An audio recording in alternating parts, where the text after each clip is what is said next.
কলকাতা হাইকোর্টে অর্জুন সিং মামলায় গুলি চালানোর ঘটনায় এবার অর্জুন সিং এর একটি মামলার তদন্ত করবেন মুরলীধর শর্মা। নির্দেশ কলকাতা হাইকোর্টে।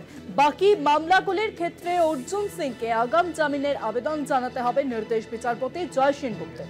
6 সপ্তাহের মধ্যে কলকাতা হাইকোর্ট অর্জুন সিংকে রক্ষা কবচ দিল। 6 সপ্তাহের মধ্যেই আগাম জামিনের আবেদন করতে হবে অর্জুন সিংকে।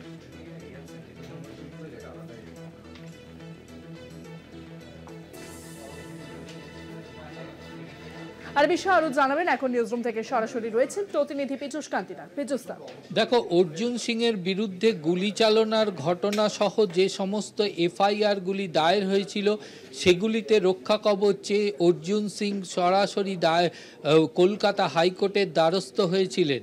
সেই মামলায় বিচারপতি জয় সেনগুপ্তের নির্দেশ, একটি মামলা অর্থাৎ গুলি চালনা সংক্রান্ত মামলায় আইপিএস অফিসার মুরলীধর শর্মার নেতৃত্বেই কিন্তু তদন্ত এগোবে।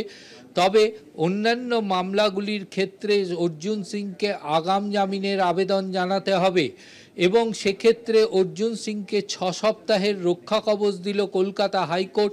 6 সপ্তাহের মধ্যে অর্জুন সিংকে কোনোভাবেই গ্রেপ্তার করা যাবে না। এই 6 সপ্তাহের মধ্যে অর্জুন সিংকে আগাম জামিনের আবেদন জানাতে হবে। সেই জামিনের আবেদনের সিদ্ধান্তে রায়ের ওপরেই নির্ভর করবে অর্জুন সিংয়ের এই মামলা এফআইআরগুলির ক্ষেত্রে তাকে গ্রেপ্তার করা যাবে কি যাবে না এই সংক্রান্ত সিদ্ধান্তের বিষয়টি। অনেক ধন্যবাদ পীযূষ। সরাসরি ছিলেন আমাদের প্রতিনিধি পীযূষ কান্তিনাথ। কলকাতা হাইকোর্টে অর্জুন সিং মামলা, আর ইতিমধ্যে সেই মামলায় 6 সপ্তাহের জন্য অর্জুন সিংকে রক্ষা কবচ দেওয়া হয়েছে। গুলির ঘটনায় অর্জুন সিং এর মামলার তদন্ত করবেন মুরলীধর শর্মা।